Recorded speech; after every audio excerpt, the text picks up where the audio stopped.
पत्नी अगर खुद से डिवोर्स मांगे तो पति को क्या करना चाहिए। नमस्कार दोस्तों, मैं हूं एडवोकेट धीरज कुमार, आपका स्वागत करता हूं आज की वीडियो में।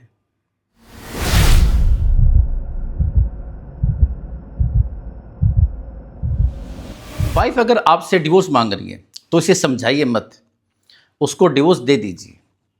अगर किसी ने यह फैसला कर लिया है कि आपके साथ नहीं रहना है तो आप उसको ज़बरदस्ती रख भी नहीं सकते हैं। और औरत ऐसी चीज़ है भी नहीं कि उसको बांध के रखा जाए। आप ये दुहाई दे कि इज्जत मान सम्मान चला जाएगा, या बच्चों को देखो या घर को देखो। अगर किसी को चाहिए तो दे देने में ही भलाई है। क्या पता उस वक्त उसकी ज़रूरत हो और वो आपको फ्री में छोड़ दे। तो इसलिए अगर तलाक मांगा है तो पीछे हटने की बिल्कुल भी ज़रूरत नहीं है। अब दूसरा मुद्दा ये उठता है कि इसमें धोखा भी हो सकता है। धोखा ये हो सकता है कि पत्नी ऐसी कोई चाल खेल रही हो कि आपसे डिवोर्स लेकर कहीं और शादी कर ले, और अगर बच्चे हैं उनके रिगार्डिंग कोई सेटलमेंट नहीं करे।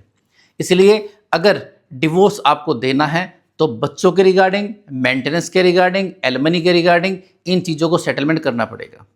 आपको जो भी आपका आपस में एग्रीमेंट बनेगा उस एग्रीमेंट में आपको लिखना होगा कि भी मैं एलिमनी मेंटेनेंस के नाम का तुझे और तेरे बच्चों को सबको ये पैसा दे रहा हूँ। बच्चे किसके पास रहेंगे ये भी लिखा जाएगा।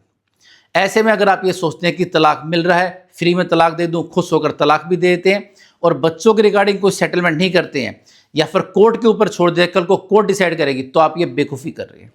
ऐसे में ये समझ लीजिए कि पत्नी आपके साथ चाल खेल रही है, वो आपको बेवकूफ़ बना रही है।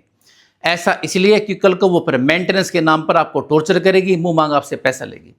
कई जगह एग्रीमेंट में ये भी लिखवा लिया जाता है कि ठीक है हम दोनों तलाक लेंगे और बच्चे का सारा खर्चा आप उठाएंगे। अब सारा खर्चा क्या होता है? स्कूल का तो होता नहीं है। वो तो कहेगी इसने आज ये खाया, ये पिया, आज ये खरीदा है, मैंने तो उसको ब्रांडेड ये चीज़ दिखाई है, ये चीज़ दिलवाई है, और ये वहाँ जाएगा घूमने के लिए या फिर ये काम करेगा। ऐसे में आप फंस जाते हैं और ऐसा फंसते हैं कि इससे निकल भी नहीं सकते हैं। इसलिए इन चालों में नहीं आना है। आजकल ये बहुत ज़्यादा चल रहा है कि पत्नी खुश होकर डिवोर्स दे रही है, कहीं और शादी करके आराम से रह रही है और साथ में कुछ अपना पैसा भी ले लिया, लेकिन बच्चे के नाम पर फिर टॉर्चर स्टार्ट। इस बात को हमेशा ध्यान रखिएगा, वो आपको फ्री में नहीं छोड़ने वाली है। वो सोचेगी कि आपको टॉर्चर करूँ, आपको दुखी करूँ। आप सुखी नहीं रह सकते, आपको सुखी देख भी नहीं सकती। इसके लिए इस बात का ध्यान रखना है कि जो भी एग्रीमेंट हो उसमें बिल्कुल क्लियर हो, कोई भी पैसा बाद में नहीं देना है। अगर आप किसी प्रकार कोई सेटलमेंट बाद के लिए रखते हैं तो बस समझ लीजिए कि आप अपना ही नुकसान कर रहे हैं। इसलिए जब भी कोई ऐसा कोई मैटर हो जिसमें सेटलमेंट की बात हो तो हर पॉइंट, हर चीज़ क्लियर होनी चाहिए, चाहे मेंटेनेंस हो, चाहे एलिमनी हो, और चाहे बच्चा किसके पास रहे, कौन क्या करेगा क्या नहीं। पत्नी से भी डिवोर्स ले रहे हैं तो ये नहीं है कि सिंपल डिवोर्स ले लिया, पत्नी ने कहा जी तलाक ले लो, फिर मेंटेनेंस कहाँ गया? अरे वो चोरी छिपे शादी कर लेगी, फिर आपसे वो पैसे की डिमांड करेगी। इसलिए ऐसा भी नहीं करना है। लेकिन अगर कहीं पत्नी ने आपसे डिवोर्स के लिए कहा है तो सतर्क भी हो जाइएगा। लेकिन डिवोर्स मांग रही है, अगर उसको कहीं जाना है तो जाने दीजिए। ये मत सोचिए कि मैं कोई फिल्म का हीरो बनूंगा, उसको साथ रखूंगा, उसके लिए ये कहूँगा कि तू मेरे पास रह और मैं तेरा ध्यान रखूंगा, तेरी गलतियों को माफ़ कर दूंगा। ऐसी गलती मत कीजिएगा।